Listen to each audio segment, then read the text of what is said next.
kill one of us, we'll kill five of you. We'll kill the children, we'll kill the women, we'll kill anything that we find on our way.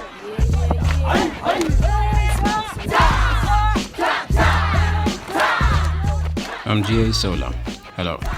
I should mention from the get-go that black privilege indeed exists, but is distinct from white privilege as it manifests itself differently, and for different reasons. The very term black privilege is thought of as absurd to most black South Africans, because upon hearing it, the immediate understanding is that of white privilege. And this is obviously not true, as black people do not hold the same social or institutional privilege white people do, namely the traits that we've discussed in the previous video. And so it's understandably infuriating to claim that one possesses something that he or she does not even believe exists. Before discussing what black privilege is, I should briefly touch on what it's not. More often than not, the term black privilege is misconstrued as racial privilege when it is a case of political privilege.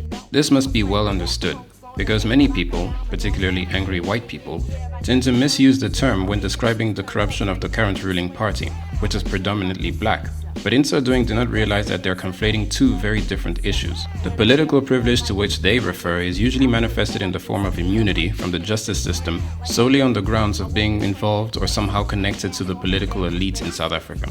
It happens every now and then that a politician, or an individual protected by a politician, will commit a blunder or crime that would for anyone else warrant arrest or some sort of punishment, but in the end suffer no real consequences.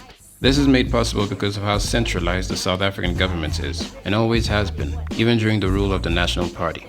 And so it is not so difficult to obtain favors from people from different facets of government because the corruption runs too deep. However, this is strictly a political thing, and should not be confused with true black privilege. Because firstly, black people will indeed be arrested in South Africa, as long as they're nobodies. And secondly, because it obfuscates true black privilege in South African society, leading to every such thing being considered black privilege, just as every good thing happening to white people is considered white privilege. If one uses the same definition for the word privilege as used in the term white privilege, then true black privilege usually manifests itself by the double standard of accountability regarding openly racist discriminatory sentiment, behavior, or speech, and more specifically, hate speech. We're already getting out!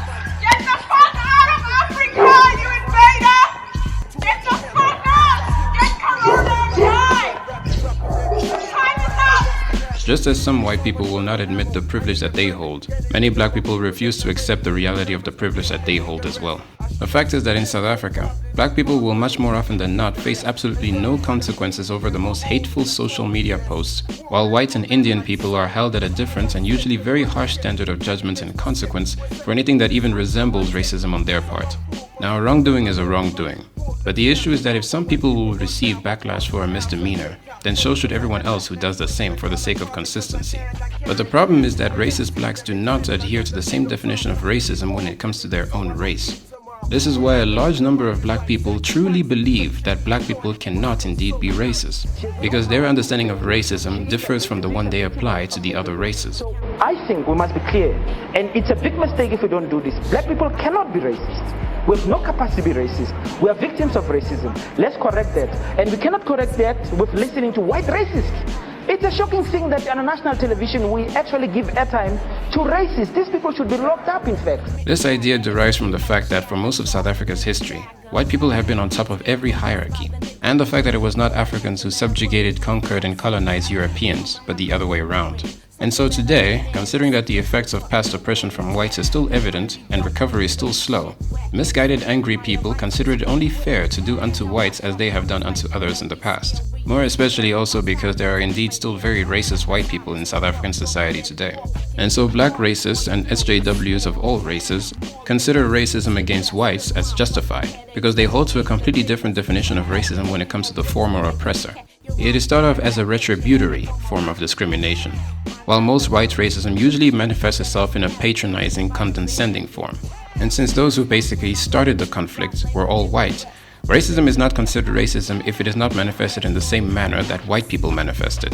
This is a clear double standard, and it is also dangerous, because history has taught us that for a crime against humanity to persist, one would need to dehumanize people in order to justify one's misdeeds. In the past, white people did this through eugenics and even religion, by so-called scientifically declaring blacks to be subhuman, and tried to keep this idea alive by depriving them of skills and knowledge that would make them indistinguishable from a white person.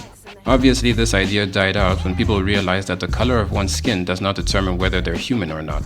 Today, however, racist black people dehumanize white people by considering them all guilty by association of the ills of the past, and therefore all deserving of any misfortune and harm that comes upon them. No, man, you can't. How can you help people who have killed your entire generation and even enslaved your people? It's wrong. White people are murderers, my man. You've killed our forefathers. You are here illegal, and you still want me to give you a tour. My man, I feel disrespected. I'm sitting here nicely, working in the beach, in the ocean, and relaxing. You're coming here to disturb me. Why are you doing this, my brother? I am hungry. You're hungry? However, there's another reason this is not considered racism, because of something called majority privilege. In America, something that Hollywood is currently attempting nowadays is making their productions more woke, or whatever, to appease liberal progressives all over the world. Although this has mostly been an embarrassing failure in many people's view that is probably ruining cinema, it arose from the fact that American media usually features white people as a default and non-whites as an exception.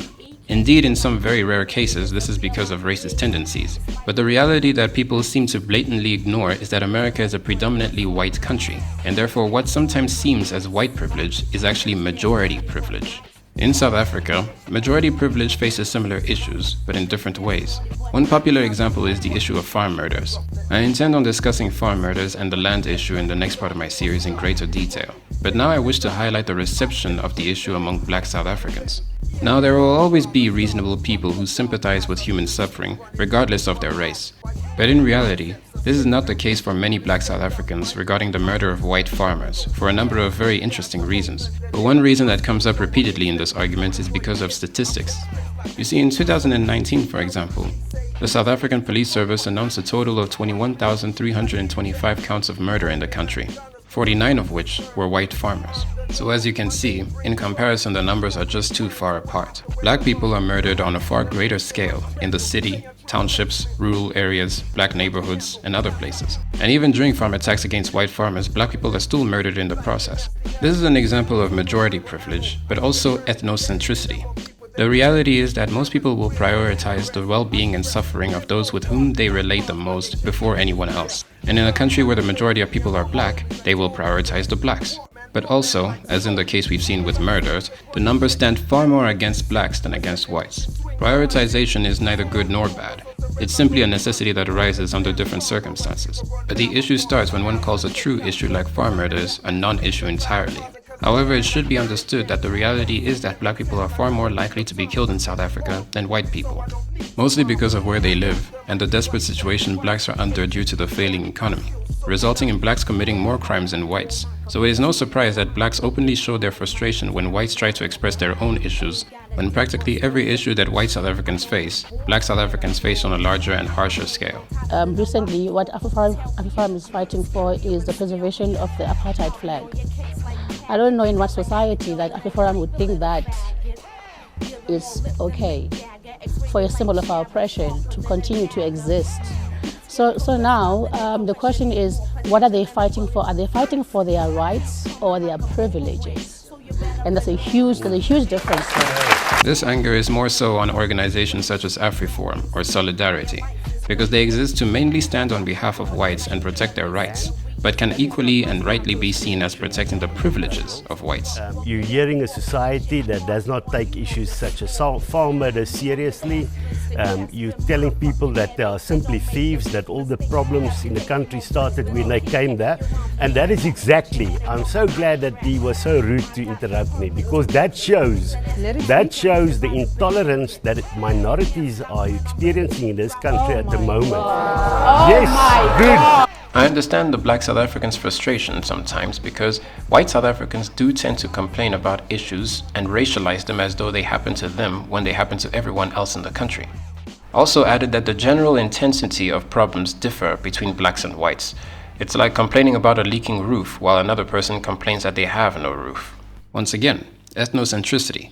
People will usually prioritize those with whom they relate the most.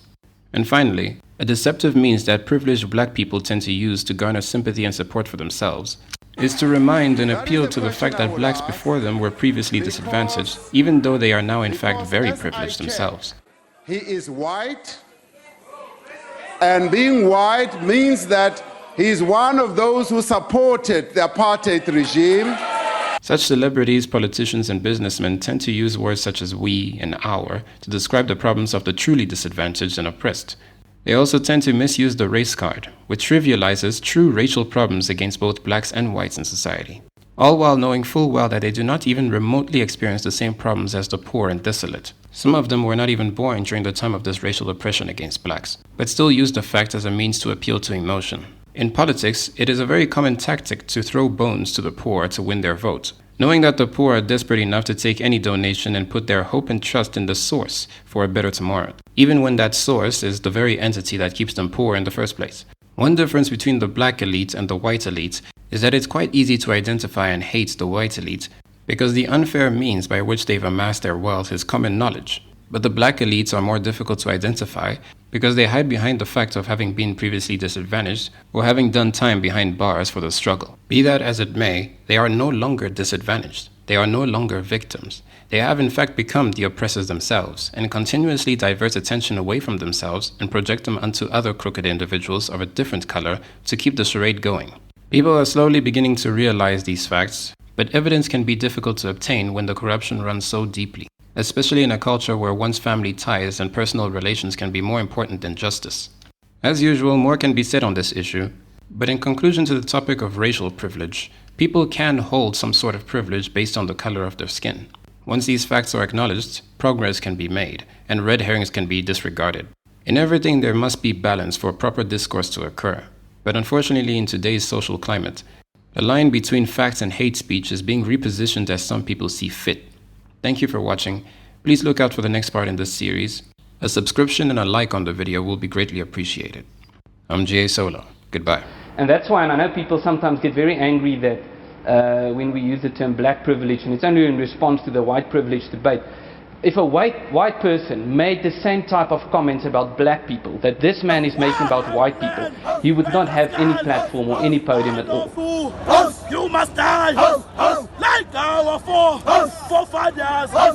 Shot you again, Epura.